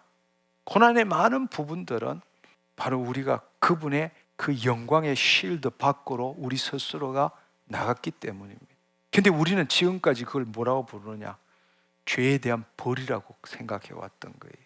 하나님의 쉴드로부터 벗어나면 생명으로 없어지는 거니까 그건 자연적인 결과인데, 죽음, 사망, 고통으로 가는 것이 자연적인 것인데, 우리는 죄를 지었기 때문에 하나님 벌 주신다고 이렇게 생각해 온 겁니다. 아니요, 그렇지 않습니다. 하나님은 하나됨이십니다. 삼위일체 하나님이 하나됨이십니다. 바로 우리가 잘 알고 있는 요한복음 17장 21절의 말씀에 보면, 아버지요, 아버지께서 내 안에, 내가 아버지 안에 계신 것 같이 그들도 다 하나가 되어 우리 안에 있게 하사. 이것이 바로 삼위일체 하나님, 삼위일체 하나님은 구분되지만 분리될 수 없는 분입니다. 그 말은 신학적인 용어로 페리코레시스라고 부릅니다. 상호 내주하시는 분입니다. 그러니까 하나님은 사랑만 있는 게 아닙니다. 생명과 하나됨 없이 사랑이 있을 수 없습니다. 사랑과 하나됨 없이 생명이 있을 수 없습니다. 사랑과 생명 없이 하나됨이 있을 수가 없다라는 것. 서로가 서로 내주한다라는 겁니다. 하나님이 원하시는 것은 궁극적으로 우리 모두가 개별적 그리스도화 되는 것입니다. 우리 안에 지금 예수님이 들어오시고, 그 전에는 생명나무를 먹어야만은 살 수 있는 의존자였지만, 이제는 그분이 우리 안에 들어오셔서 우리가 자유의지를 가졌지만 그분에게 내 자신을 의탁하기를 원하십니다. 그럴수록 그분은 우리를 통해서 그분이 더 나타나시는 거예요. 몸의 부활을 입을 때는 온전히 우리의 소명에 따라 그리스도가 우리를 통해서 나타나시는 겁니다.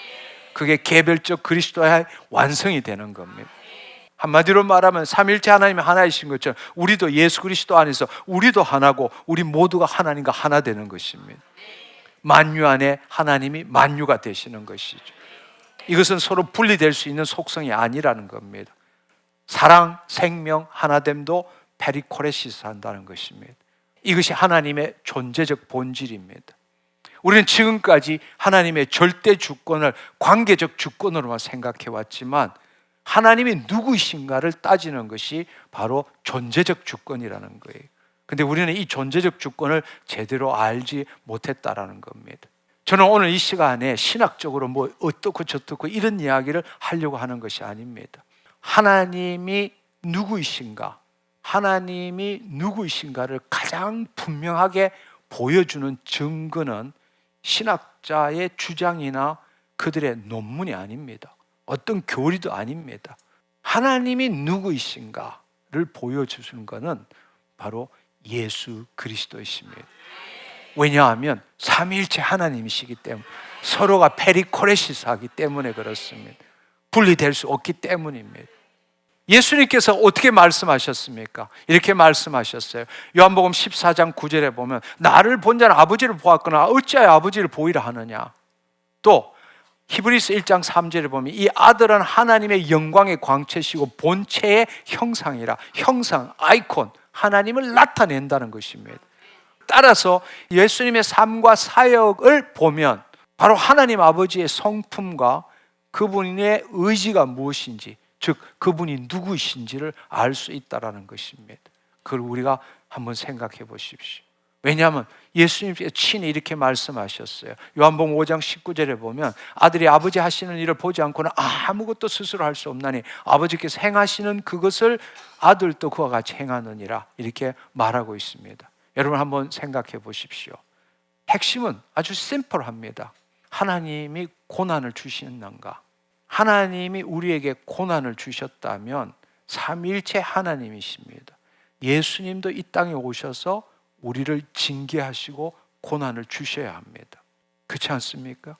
삼위일체 하나님이시기 때문에 우리가 그분을, 예수 그리스도를 본다는 건 곧 아버지를 보는 거니까, 아버지를 나타내는 거기 때문에 여러분 한번 생각해 보십시오. 마태복음 4장 23절에 보면 모든 병과 모든 악한 것을 고쳤다고 말합니다.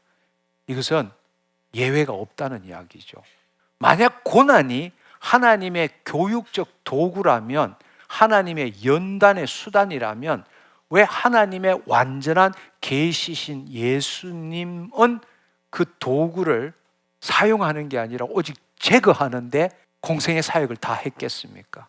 어떤 상황에 있어서도 죄인에게, 의인도 아니고 공생의 사역 동안에 행하신 모든 일들은 죄인에게 행한 거예요.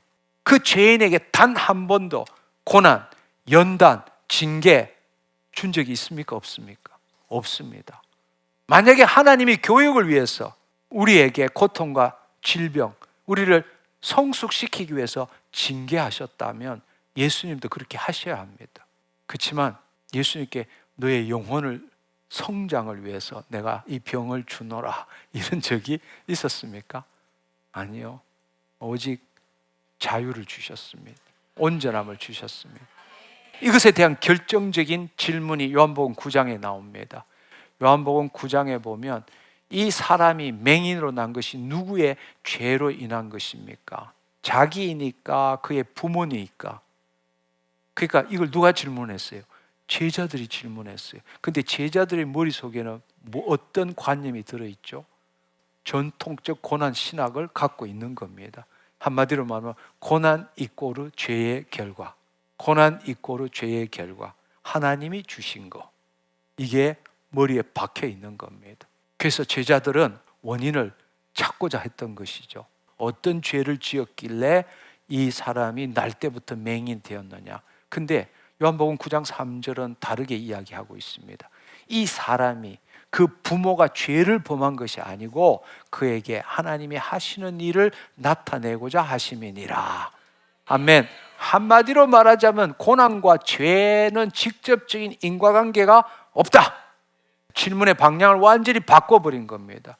누구의 죄인가? 그것이 아니라 하나님께서 어떻게 일하시는가? 질문을 완전히 바꿔버린 것입니다. 예수님 마귀의 일을 멸하셨습니다.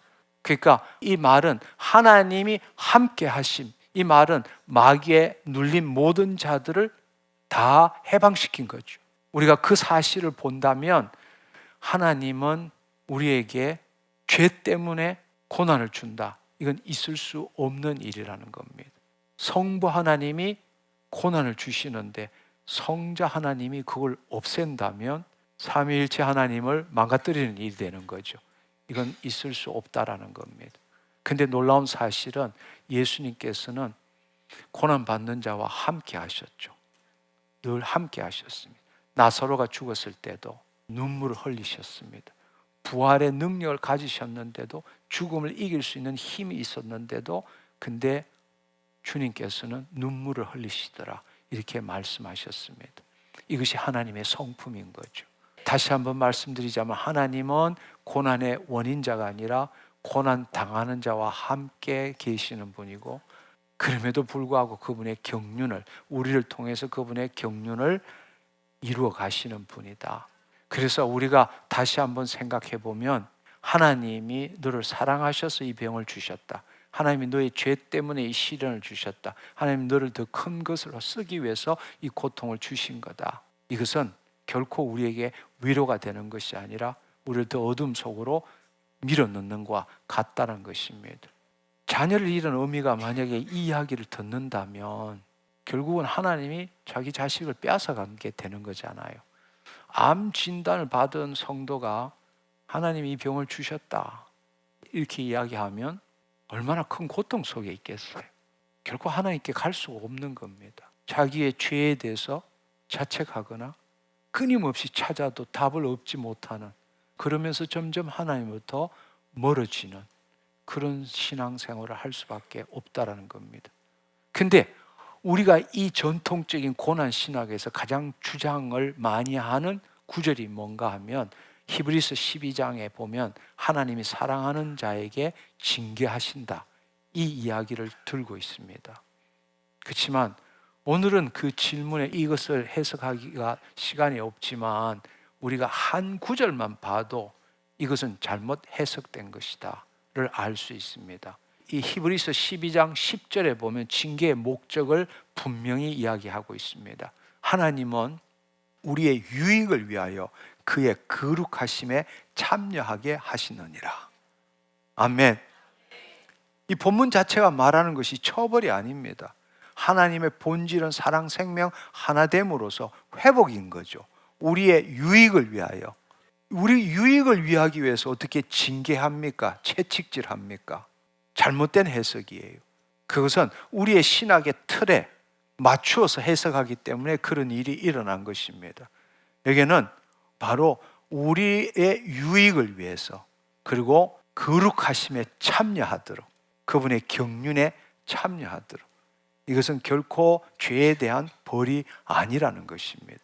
사실 이 부분은 이 구절을 읽을 때마다 섬뜩합니다.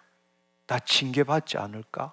채찍질 받을지 않을까? 그러니까 모든 사람들이 신앙생활 하다가 뭔가 잘못 일어나고 하나님을 향하지 않는 삶을 살다가 무슨 안 좋은 일만 일어나면 제일 먼저 떠오르는 구절이 이 구절인 거예요.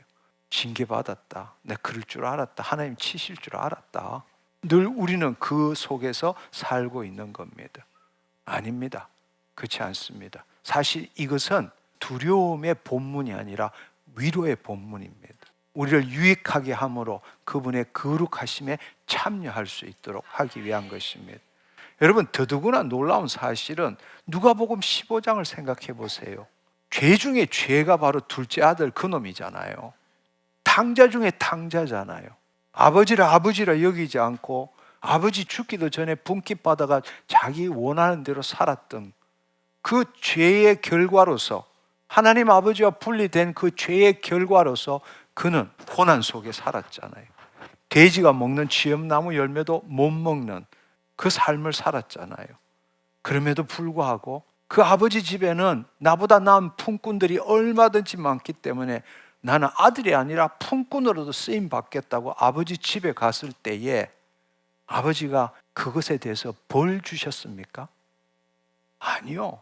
그렇지 않습니다. 상거가 먼데 달려가서 실루엣만 봐도 아버지는 늘 그의 생각에서, 그 아들 생각에서 벗어난 적이 없어요. 함께 한 것입니다. 버선발로 달려가서 사랑한다고 뽀뽀하고 껴안고 새 신발, 새 가락지, 새 옷에다가 송아지 잡아서 잔치했습니다. 그게 하나님 아버지십니다. 죄에 대해서 벌 주시는 분이 아닙니다. 하나님의 본질은 사랑이십니다. 하나님의 본질이 사랑이기 때문에 그렇게 하신 거예요.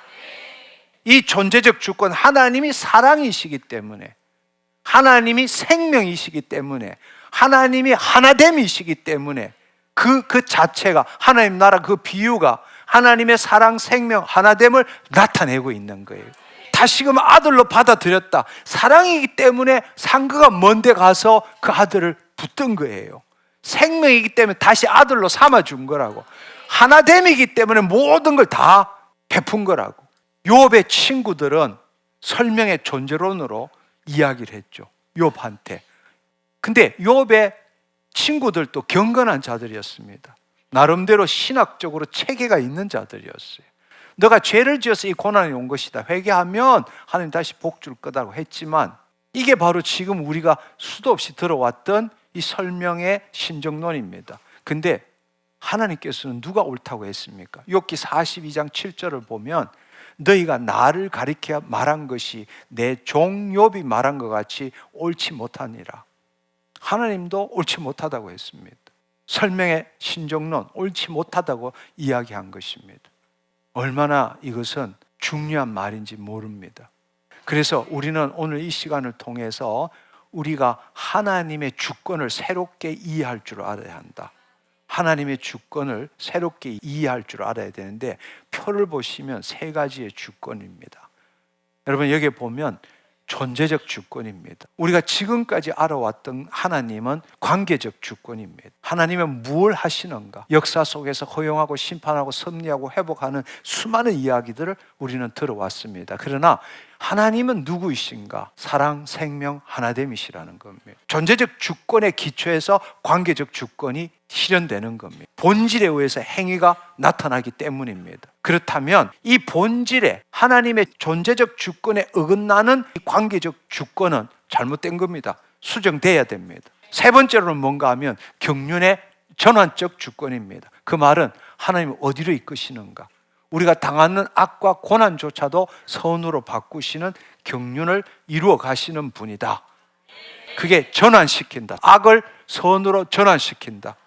창조 목적을 실현하기 위해서.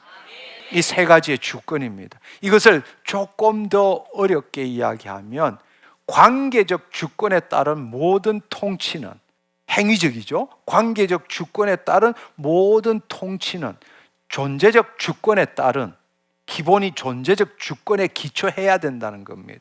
하나님의 창조 목적의 실현, 만세전에 예정된 창조 목적의 실현의 경륜, 그것을 경영하는 표현이다. 엄청 어렵죠.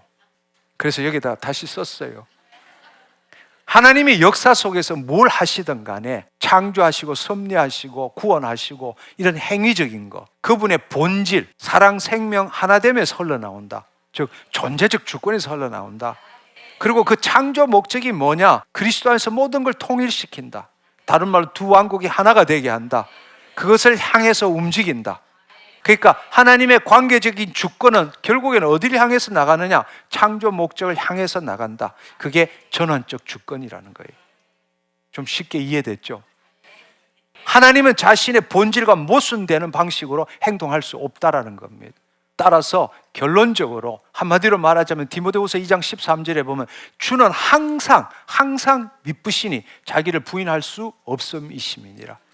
아멘. 그렇습니다. 하나님이 사랑이신데 사랑이신 분이 사랑 아닌 것을 내실 수 없다는 겁니다. 생명이신 분이 죽음을 직접 만드실 수 없다라는 겁니다. 하나됨이신 분이 분열을 일으킬 수 없다라는 것입니다. 그런데 이제 이렇게 이야기를 하면 이제 성경을 좀 아는 분들이 심각한 도전, 질문을 할 수밖에 없습니다. 뭔 말이냐? 성경에 보면 수많은 표현들이 있는데 여호와께서 재앙을 내리셨다, 하나님이 진노하셨다, 주께서 치셨다, 이런 구절들이 있으니까 우리가 그렇게 배운 거 아니냐, 우리가 그렇게 듣는 거고 그게 하나님 아니냐, 이렇게 질문할 사람도 있습니다. 그렇지만 여러분, 이것은 히브리적인 성경 표현 방식을 우리가 제대로 이해할 줄 알아야 합니다. 히브리의 성경 표현 방식을, 사실은 전통적 고난 신학의 이 성경 해석의 핵심 오류가 바로 이 히브리서 표현을 제대로 우리가 이해하지 못했기 때문입니다.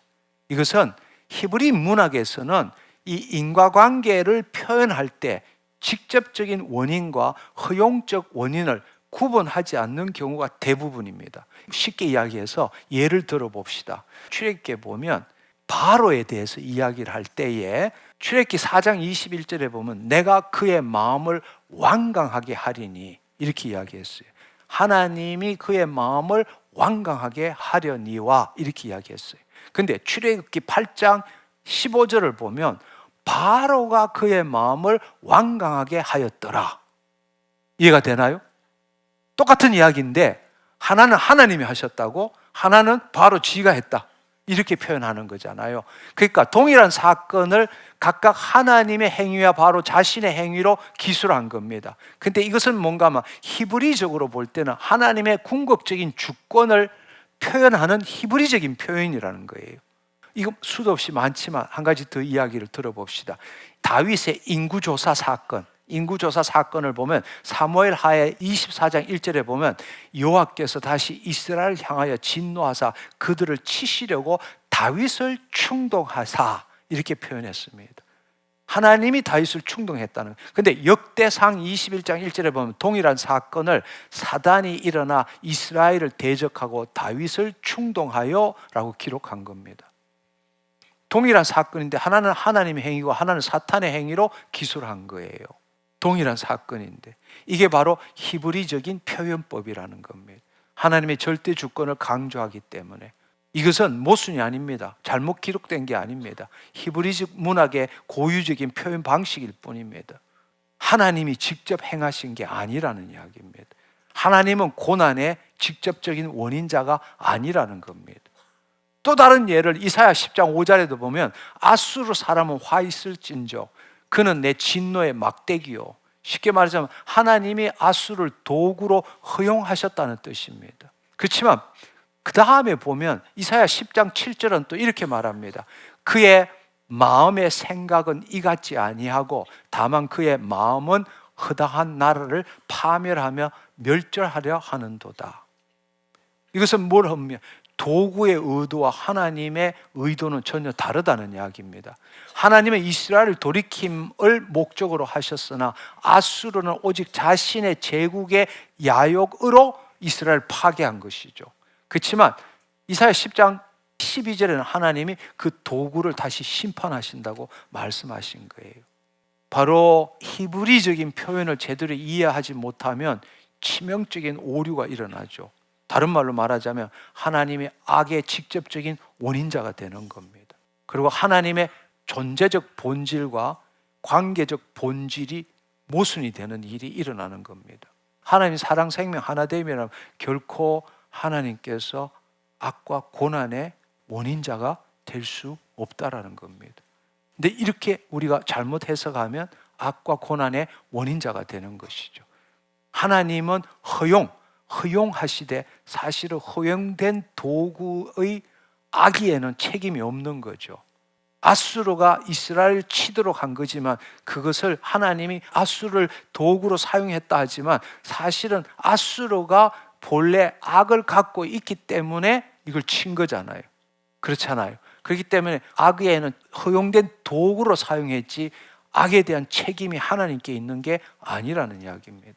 그걸 우리가 이해할 줄 알아야 합니다. 우리가 하나님이 정말 사랑이신가, 그것은 예수 그리스도를 통해서 우리는 알 수 있습니다. 그리고 그 하나님은 사랑, 생명, 하나됨입니다. 그리고 하나님께서 이 모든 것들을 하나님께서 경륜하시는 바탕은 첫 번째가 존재적 주권이고, 두 번째로는 관계적 주권이고, 세 번째로는 전환의 주권이라는 겁니다. 만세전에 예정된 하나님의 창조 목적을 실현하기 위해서. 따라서 오늘 이 말씀을 통해서 여러분들은 이제 이렇게 생각해야 합니다. 지금까지 내가 심어왔고 들어왔고 당연하다고 생각했던 그 출발지를 바꿔야 된다는 거예요. 지금까지 그냥 내가 하도 수없이 들어오고 또 소처럼 되씹어가지고 심중에 껌딱지처럼 붙여놓은 이 악과 고난에 대해서, 하나님에 대해서 잘못 심어놓은 거 오늘 이 시간 바꿔야 된다는 거예요. 당신의 고난은 죄에 대한 벌이 아닙니다. 물론 죄를 진 적도 있죠. 그렇지만 먼저 이렇게 한번 생각해 보십시오. 여러분이 정말 오늘 이 자리에서 겪고 있는 고난은 당신의 죄에 대한 하나님의 벌이 아닙니다. 설령 당신이 죄를 지었다 하더라도 하나님은 벌 주시는 분이 아니다. 하나님은 사랑이고 생명이시고 하나됨이다. 그분이 나한테 벌 주신다면 하나님 자체를 파괴하는 일이다. 이것을 여러분들이 받아들이셔야 합니다. 아멘. 당신의 죄에 대한 하나님의 벌이 아니다. 지금 겪고 있는 고난은 당신의 죄에 대한 하나님의 벌이 아니라는 겁니다. 근데 평생 당신 마음에 짊어지고 살아온 그 의심, 내가 무엇을 잘못해서 이런 일이 일어났을까? 내 안에 어떤 죄 때문에 하나님 나를 치시는 것일까? 그 심을 오늘 내려놓으라는 이야기예요. 아멘. 그것은 욥의 친구들이 욥에게 던졌던 바로 그 경제였습니다. 하나님은 그것을 인정하지 않았습니다. 하나님은 욥의 친구들의 말이 옳지 않다. 그렇다면 당신이 그 생각 꼭 갖고 있는 것도 옳지 않다. 병상에 누워 계신 분, 그 병은 당신에게 내리신 벌이 아닙니다. 자녀를 먼저 떠나보낸 어머니, 하나님 당신의 자녀를 빼앗아 가시는 분이 아니십니다. 무너진 가정 옆에 서 계신 분, 배신당한 관계 앞에서 무너지신 분, 실패의 깊은 골짜기를 지나가신 분, 하나님이 그 자리에 당신을 치시고 계시는 분이 아닙니다. 우리가 지금까지 봤던 모든 증거들이 이것을 증명하고 있습니다. 예수님은 단 한 번도 누구에게 고통을 주신 분이 없습니다. 고치시고 해방하시고 자유하시고 함께 우신 분이 바로 예수님이고 우리 아버지십니다. 아멘. 여러분, 그걸 바꿔야 합니다. 다시 한번, 우리가 죄를 지었다고 하나님이 우리에게 벌 주시는 분이 아니라는 겁니다. 하나님은 사랑이시고 생명이고 하나됨입니다. 누군가는 저에게 이런 질문을 할 수도 있습니다. 제가 실제로 잘못한 일이 많습니다. 제 선택을 잘못해서 지금 이 고통이 있습니다. 근데 그렇다면 이거 벌 아닙니까? 여러분, 당신의 잘못된 선택이 지금 그 고통을 가져왔다 할지라도 하나님은 당신을 그 고통 속에 두기를 원치 않으십니다.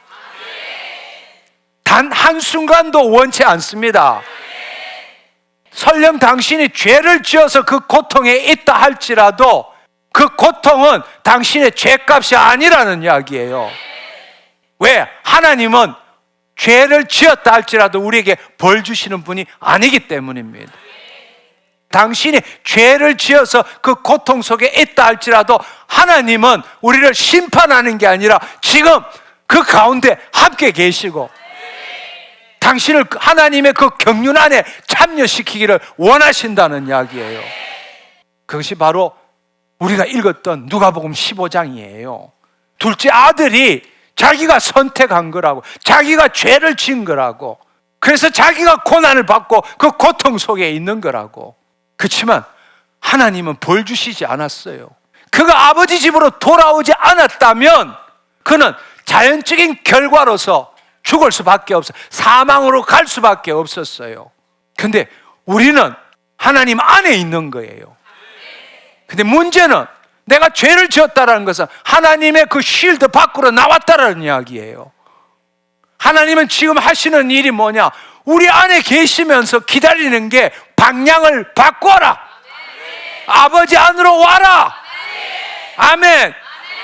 그 고통에 대해서, 죄에 대해서 벌 주시는 게 아니라 우리를 보호하시고 우리를 그리스도 밖에 있는 게 아니라 그리스도 안으로 향하라고 말씀하시고 계신다는 거예요. 우리가 그리스도 안으로 들어올 때 다시금 그 하나님의 경륜에 참여하는 자, 다시금 새 신발, 새 가락지, 새 옷을 입게 하시는 분, 그게 우리 아버지라는 사실이에요. 할렐루야. 하나님 감사합니다. 아멘. 우리는 너무나 오랫동안 하나님을 잘못 알고 있었던 거예요. 살면서 마귀에 속아서 죄를 지을 수 있습니다. 잘못할 수도 있어요. 근데 그것은 앞서 말씀드린 것처럼 우리는 거듭날 때부터 하나님의 사랑, 생명, 하나됨의 전기가 흐르는 자였는데 자유의지를 갖고 있기 때문에 자유의지를 허용한 거예요. 만약에 하나님이 왜 그러면 처음부터 영혼 몸 전부를 구원하시지 영만 구원하셨느냐? 하나님이 사랑이시기 때문에 내 자아를 함부로 명령하거나 함부로 끌어들이지 않으신 거예요. 삼일째 하나님이 서로 사랑하신 것처럼 아담과 하와가 실패한 것을 예수 그리스도 안에서 다시 그 하나님의 사랑에 반응하도록 예수 그리스도 안에 기회를 준 거란 말이에요. 그게 지금 우리의 삶이란 말이에요. 우리가 그분의 쉴드, 영광의 쉴드, 그 밖으로 나갈 수 있어요. 그 자연적인 결과로서 고통, 고난을 받는 것이지 하나님이 죄에 대한 결과로 그걸 준 것이 아니라는 사실입니다. 그래서 에베소서 1장 4절은 곧 창세전에 그리스도 안에서 우리를 택하사, 얼마나 놀라운 이야기입니까?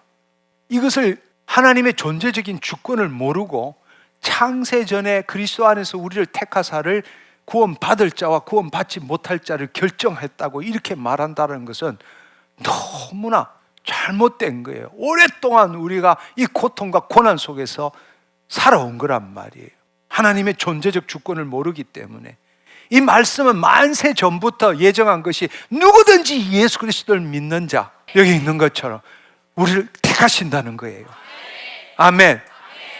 사랑 안에서 그 앞에서, 우리로 사랑 안에서 그 앞에 거룩하고 흠이 없게 하시고 바로 하나님의 그 경륜에 참여시키기를 원하신다. 하나님은 사랑이십니다. 하나님은 생명이십니다. 하나님은 하나됨이십니다. 그리고 우리는 그 하나님의 동력자예요. 창조 목적을 실현시키는 동력자라는 것입니다. 우리의 고난은 결코 끝이 될 수 없습니다. 제가 말씀드리고 싶은 것은 고난은 죄에 대한 벌이 아니다. 그리고 고난은 끝이 아니다. 그 고난을 주는 것은 다음 주에 이야기하겠지만 내가 지금 서 있는 터가 뭔지를 알려주는 거라고. 고난은 내가 당하는 괴로움이 아니고 고통이 아니고 우리가 지금 어느 위치에, 쉽게 말하자면 그리스도 밖에 있는지 그리스도 안에 있는지를 알려주는 게 고난이다. 내 육체가 힘들고 내 마음이 힘든 게 고난이 아니다. 인간의 관점으로 볼 때는 고통, 고난이 힘들고 괴롭고 어렵고 이렇게 생각하지만 하나님의 자녀로서의 고난을 본다면 고난은 죄에 대한 벌이 아니다. 그리고 그 고난은 지금 내 있는 터가 어디에 있는지를 알려주는 거다. 둘째 아들에게 고난은 지금 아버지 안에 있는지 밖에 있는지를 알려주는 거다. 그래서 그 고난을 통해서 둘째 아들이 아버지 집으로 간 거란 말이에요. 저는 이걸 너무너무 외치고 싶어요. 왜냐하면 나도 평생 동안 이렇게 살았거든요. 늘 따라다니면서 내 죄를 바라보고 벌 주시는 하나님을 알았거든요. 열심히 했지만 늘 더 잘할 수 있는데 늘 채찍질하는 하나님으로 생각했어요. 성경에 뻔히 나와 있는데도 아담아 내가 어디 있느냐? 죄를 지었잖아요. 두려워해 숨었나이다. 내 꼴이 그런 꼴이었어요. 늘 두려워서 회개하고도 똑같은 일을 똑같이 하니까 더 이상 하나님을 볼 수 있는 면목도 없어. 사랑해야 되지만 사랑할 수 없는 분이 하나님이었어요. 사랑한다고 말하지만 그 사랑을 한 번도 경험해 보지 못한 게 나였어. 이게 정말 신앙생활일까요? 이게 정말 우리가 하는 신앙생활일까요? 한번 질문해 보세요. 우리가 잘못 알고 있는 겁니다. 하나님 사랑이세요. 하나님 생명이십니다. 하나님 하나됨이십니다. 그 본질에서 존재적 주권에서 벗어난 일은 하나님 못하십니다. 그만큼 우리를 사랑하십니다. 여러분 지금 혹시라도 죄를 지어서 고난 가운데 있다면 둘째 아들이 되십시오. 예수님이 가르쳐 주신 둘째 아들이 부끄러워하지 마십시오. 변명하지 마십시오. 또 뭔지 모르지만 고난을 받고 있는 사람 답을 찾으려고 애쓰지 마십시오. 주님이 당신과 함께 하고 계십니다. 할렐루야. 당신이 돌아서는 순간 주님은 버선발로 달려오십니다. 그분은 결코 두려워해야 할 뿐이 아니라 언제라도 달려가서 그 품에 안을 수 있는 분입니다. 우리 아버지십니다. 우리 아버지세요. 어떻게 보면 저는 그 사랑을 체험했기 때문에 이 자리에 섰는지도 모릅니다. 그 사랑이 없었다면 뻥치고 있는 거예요. 당신도 바로 이 악과 고난에 대해서 오늘 이 설명의 신정론이 아니라 존재의 신정론, 경륜의 신정론을 통해서 그 하나님의 사랑을 경험하기를 원합니다. 근데 그 하나님의 사랑을 경험 못하는 가장 큰 이유가 뭔가 하면 하나님 죄 지었을 때 벌 주신다. 그것 때문입니다. 그리고 우리가 수도 없이 평생 들어왔던 그 잘못된 이 고난 신학, 오래된 전통의 고난 신학 때문입니다. 이제는 바꿉시다. 예수님을 보십시오. 예수님이 바로 하나님을 나타내는 겁니다. 우리 이 시간에 함께 기도했으면 좋겠습니다. 여러분, 우리 각자에게 다 열거할 수는 없지만 여러분 나름대로의 인생 가운데 고난과 고통, 역경, 어려움, 풀 수 없는 난제들, 어려운 일들이 있었습니다. 그동안에 우리는 하나님을 제대로 몰랐기 때문에 정말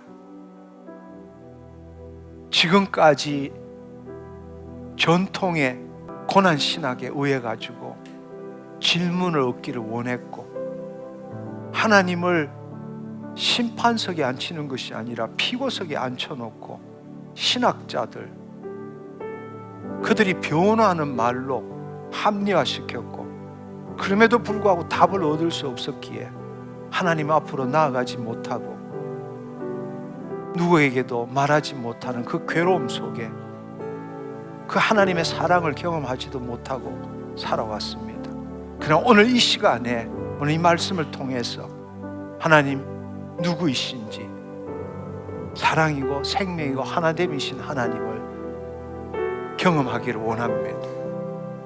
여러분 그것은 어려운 일이 아니에요. 여러분이 지금까지 가졌던 것에서 둘째 아들처럼 방향만 돌리면 됩니다. 하나님은 죄를 지어도 벌을 주시는 분이 아니다. 내가 고난 속에 있지만 풀 수 없는 문제가 있지만 이제는 하나님을 향해서 돌리십시오. 그분은 나에게 찾아오십니다. 나와 함께 계시기 때문에, 폭풍 속에서 그분을 만나게 되기 때문입니다. 아멘. 이 시간에 각자의 문제를 주님 앞에 토해내시고, 여러분 안에 잘못 심어놓은 거 다 버리시고 하나님이 누구이신지를 다시 선포하는 시간 되기를 원합니다. 이 시간 주여 삼창하고 함께 통성으로 기도하겠습니다. 주여!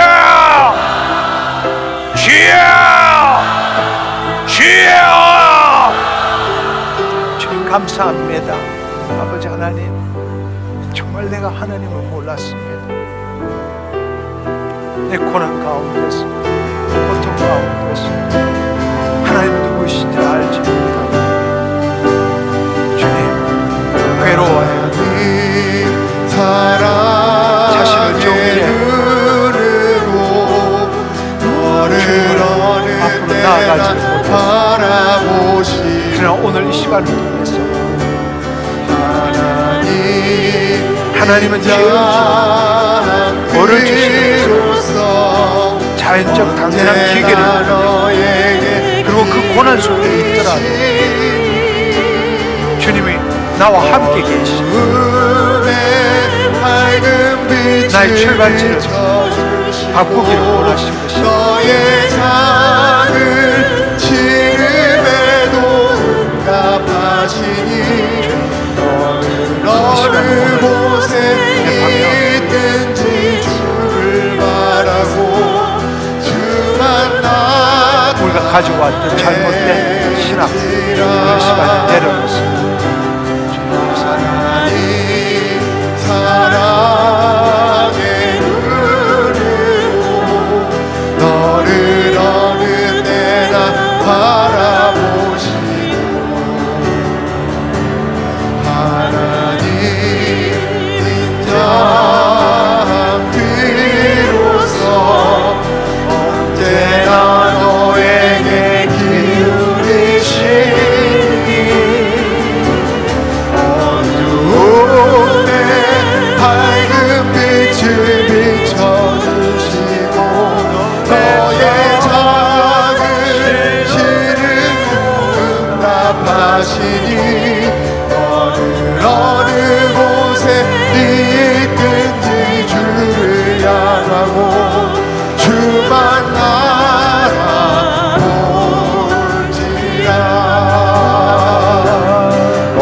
어두움에 밝은 빛을 비춰주시고 너의 작은 시름에도 응답하시니 너는 어느 곳에 있든지 주를 향하고 주만 바라볼지라.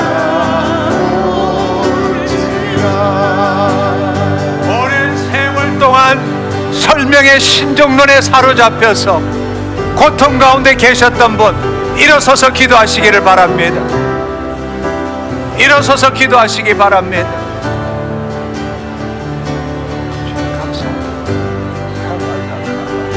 입을 열어 하나님 앞에 토해내십시오.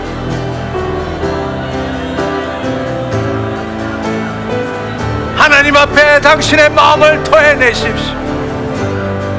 너무나 오랜 고통 가운데, 고난 가운데 살았습니다.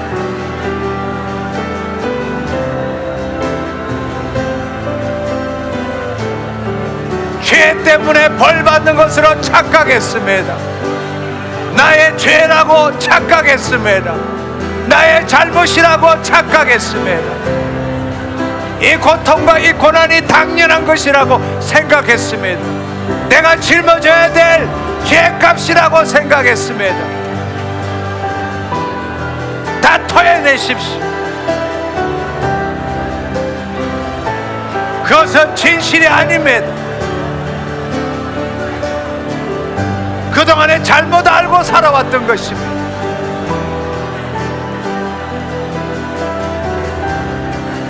하나님은 죄를 지어도 벌을 주시는 분이 아니십니다. 설령 내가 죄로 말미암아 고난 가운데 있다 할지라도 하나님은 멀리 계시는 분이 아니라 나와 함께 계십니다. 나를 도와주시기를 원하십니다. 하나님은 사랑이시기 때문입니다.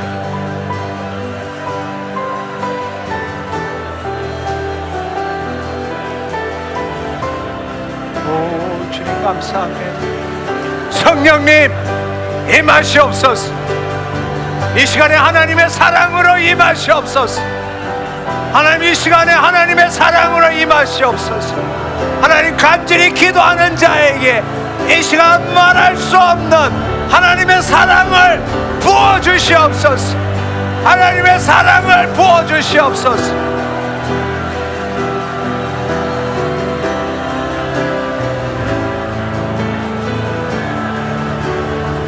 오, 주님 감사합니다. 오, 주님 감사합니다. 그 입술로 하나님이 누구이신지 자신의 잘못된 것을 고백하고 하나님 앞에 토해내는 자, 성령님 주의 사랑으로 임하시옵소서. 임하시옵소서. 더 강력하게, 더 강력하게, 더 놀랍고 신비롭게 주의 사랑으로 임하시옵소서.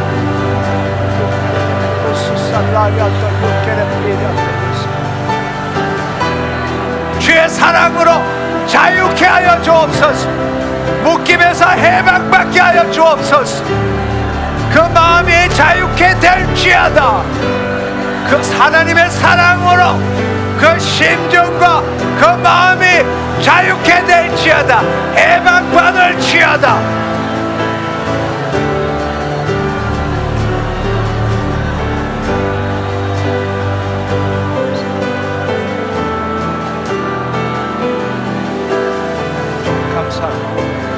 주님 감사합니다.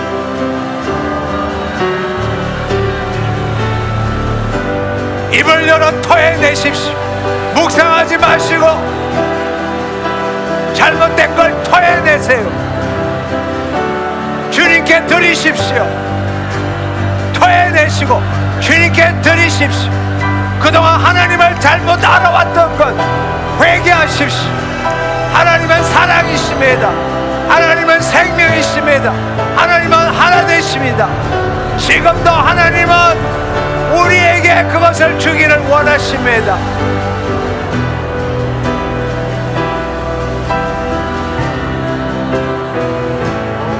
주님 감사합니다.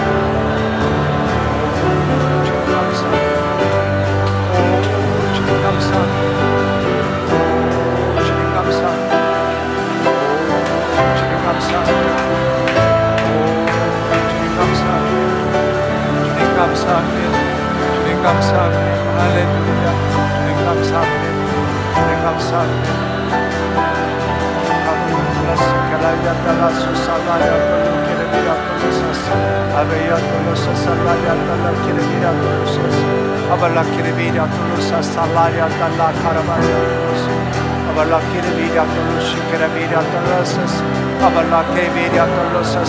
Abala que mira todos los salaria dalla cavalia que mira todos los abala que mira todos sundara varia dalla saka e me que mira todos los salaria dalla que mira todos 주의 사랑 abala que mira todos los que mira dalla cavalia dalla salaria abala cavalia que mira todos los salaria que mira todos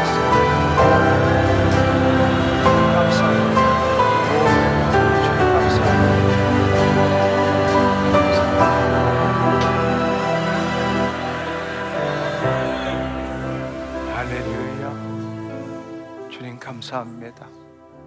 주님 감사합니다. 주님 감사합니다. 하나님, 이 시간에 잘못된 믿음 하나님 버리게 하옵시고 진리를 심게 하신 것 감사합니다. 주님, 오늘 이 시간에 많은 주의 자녀들이 자유함을 얻었습니다. 아멘. 자유함을 얻었습니다. 주님, 알지 못하는 고난 가운데 그것이 하나님이 주신 것이 아니라는 걸 알게 하신 것 감사합니다. 설령 내 죄로 인하여 고난을 받는다 할지라도 하나님은 벌 주시는 분이 아니십니다. 하나님은 좋으신 하나님이십니다. 그분은 내 아버지십니다. 그분은 사랑이고 생명이고 하나됨이십니다. 죄로 인하여 고난 속에 있다 할지라도 하나님 나와 함께 하시고 다시금 하나님 안으로 들어오기를 원하고 계십니다. 주님 감사합니다. 주님 감사합니다. 주님 감사합니다. 우리 이 시간에 제가 하나 둘 셋 하면 오늘 이 시간 여러분의 잘못된 믿음 완전히 깡그리 다 그냥 여러분의 심중에서 내쫓아 버리는 겁니다. 제가 하나 둘 셋 하면 하나님이 누구이신가를 선포하는 겁니다. 하나님은 사랑, 생명, 하나됨이십니다. 아멘. 하나 둘 셋.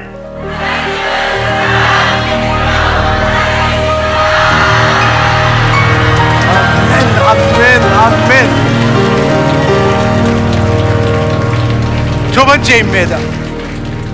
하나님은 죄를 지었다고 벌 주시지 않습니다. 아멘. 하나, 둘, 셋.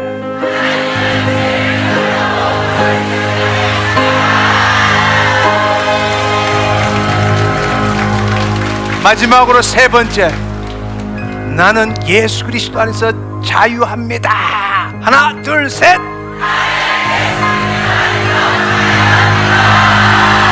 아멘. 할렐루야, 할렐루야. 자리에 앉아주시면 좋겠습니다. 자리에 앉아주시면 좋겠습니다.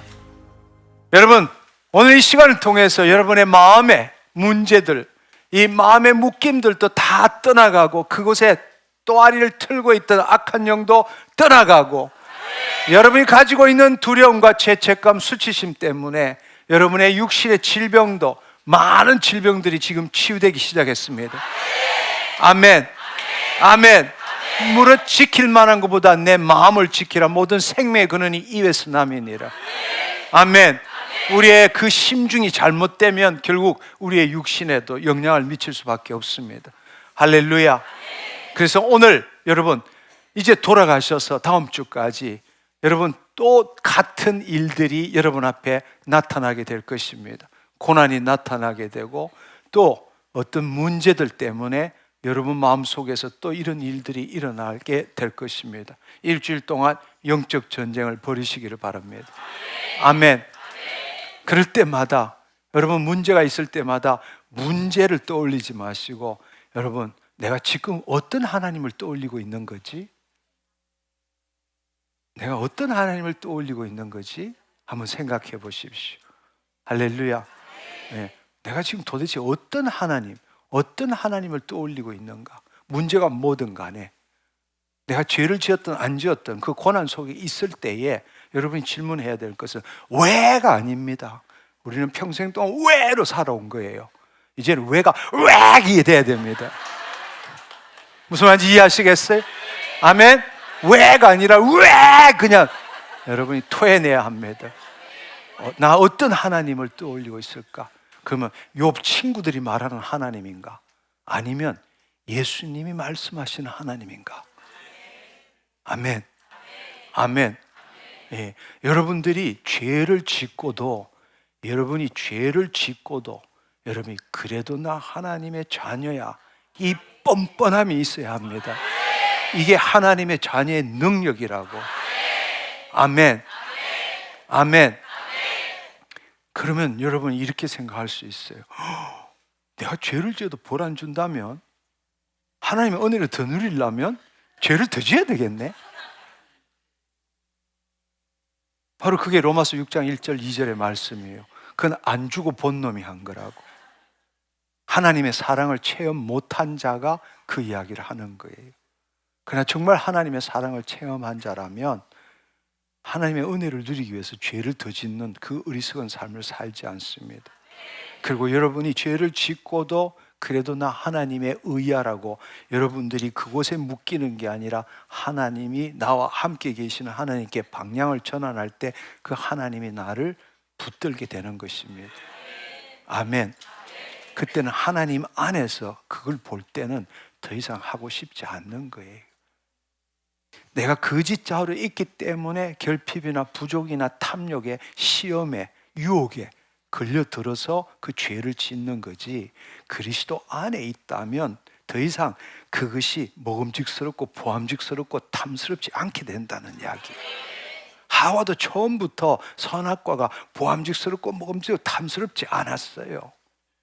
하나님 중심적인 존재에서 자기 중심으로 혼의 방향 전환이 된 다음부터 이게 먹음직스럽고 보암직스럽고 탐스럽지, 처음부터 그렇게 된 게 아니에요. 그러니까 여러분들이 죄를 짓고 고난을 받는다 할지라도 그 고난을 why라고 묻지 말고, 하나님이 죄를 지어도 벌 주시는 아닌 그분이 사랑이신 하나님이시잖아요. 그러니까 그분 안으로 들어가는 거예요.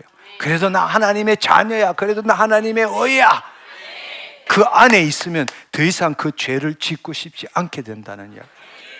당신이 그 고난을 당하는 것은 당신이 하나님의 쉴드 밖으로 나갔으니까 하나님이 난로에 얘야 손대지 마라, 손대면 다쳐 했는데도 내가 꼭 찍어 먹어봐야 되겠습니다 하고 찍어 먹은 결과가 죄를 진 고난이라는 이야기예요. 그래도 하나님이 아이고 잘 됐다 요놈아 이렇게 이야기할 것 같아요? 아니에요. 우리가 돌아서는 순간에 와서 그분은 우리를 붙들고 다시금 자녀로 삼아 주십니다. 한 주 동안 승리하는 삶을 삽시다. 아멘. 네, 주님 감사합니다. 할렐루야.